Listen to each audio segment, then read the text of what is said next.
Hello everybody, this is my second video about preparations that we have to master for the bench exam, and in this video we're going to talk about crown preps. So if you're interested, stay tuned and keep on watching. Alright, so the crown preparations. It might seem more daunting than the cavity preps, but let me tell you, once you get the hang of it, the crown preps are going to be easier than the class 2 preparations. So most schools want you to do an all ceramic crown prep, and there are just like some instances where they might ask you for a metal crown. It doesn't really matter either way. It just really depends on how much you have to reduce and how much you have to drill into the tooth. We are going to be smart and we're going to start prepping for the all ceramic one because that's just harder than a metal crown. And if you can do a zirconia or all ceramic crown, you definitely will be able to do easy peasy metal crown. So again, make sure that you have your instruments and burrs ready. I will link the video where I talked about all the burrs that I got for my bench test preparation. I will link that video down below, and you can make sure that you have everything ready before you can start your preparations. So we will just get started with what the requirements are from the dental schools and what they want to see in your crown preparation.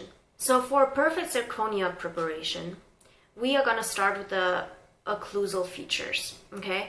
So it has to have a 1 to 1.5 millimeter reduction on the occlusal. All of this has to be reduced 1.5 millimeters. To make sure that you have reduced enough, you can use silicone material, putty impression, and you can take an impression of the tooth before you reduce it. After that, you will cut the stent and you will hold it onto the prepared tooth, and you will be able to measure how much you have already reduced with your Explorer, for example. But this is definitely a helpful tip, just so that you know how much you have already reduced and how much you have to continue reducing, because we usually, are afraid to cut off too much, so we're usually under-prepared, or we usually under-reduce. Yeah. It has to be smooth, and it has to mimic the tooth's anatomy. There should be no bevels, okay? We don't need any beveling. Next, the axial surface.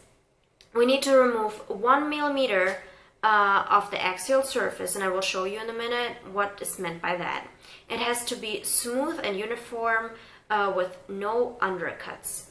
Next, the proximal and axio-occlusal line angles. So basically, all the angles has to be smooth, it has to be round, and it should follow the anatomy. So don't go crazy. You basically know that you have to follow the anatomy. That's actually the easy part about a crown preparation, that you just follow the tooth shape.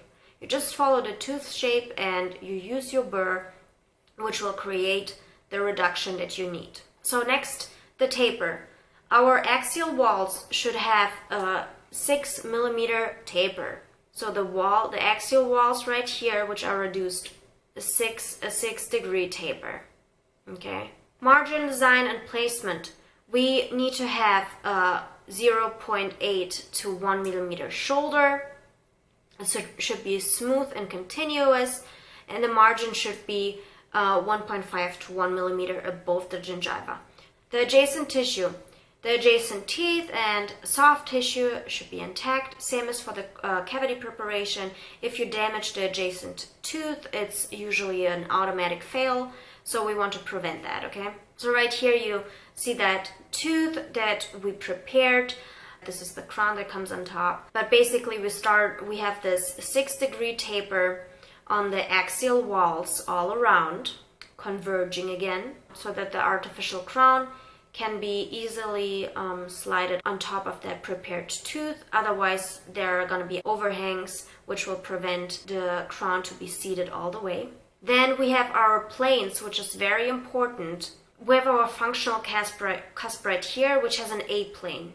Okay, this is where the tooth is in the most contact with the opposite tooth on the upper arch, and it has an A-plane. So you gotta make sure that your functional cusp here has a functional cusp bevel, which is the A plane. Then we have a B plane on that same functional cusp, and we have a C plane on the opposite cusp. So all of those have to be present. Then our occlusal reduction, as we have said before, is 1.5 millimeters. Then the axial reduction is 1 millimeter. And this is a very bad example, which we will start with, because here you can see this shoulder chamfer, whatever they were trying to do right here, is probably a little too big. It should be 1 millimeter. This looks a little more than maybe 1.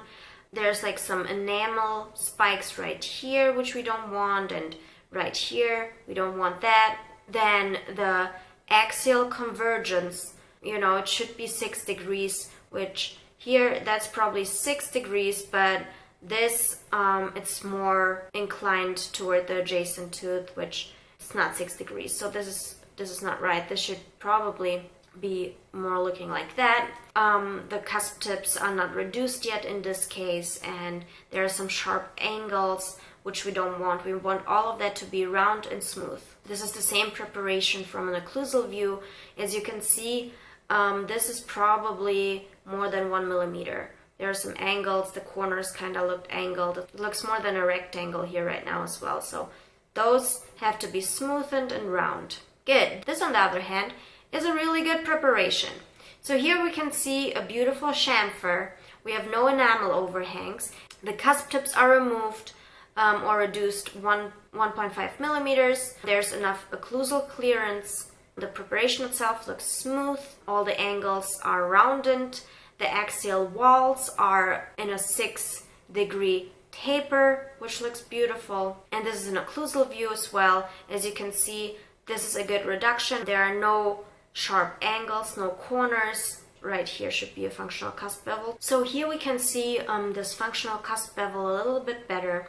I would still smoothen out those cusps a little bit more. They look a little sharp and still a little too high. But this part right here is a functional cusp bevel. So this just reduces the force on the tooth during occlusal pressure. So that's also a beautiful crown preparation. The finish line or the margin looks really good. The axial walls look like they are inclined right here. And as I said, I might just reduce the occlusal surface a little bit more and you know, smoothen those cusp tips a little bit more. After you have done the necessary reductions, make sure you go in and polish your preparation with a red diamond.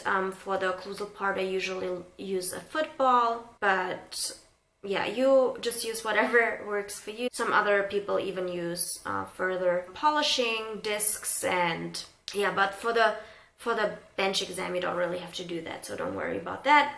So that's basically it, guys. If you have any questions, concerns, comments, whatever, just leave them down below. I will respond as soon as possible, and I will see you in my next video. Bye.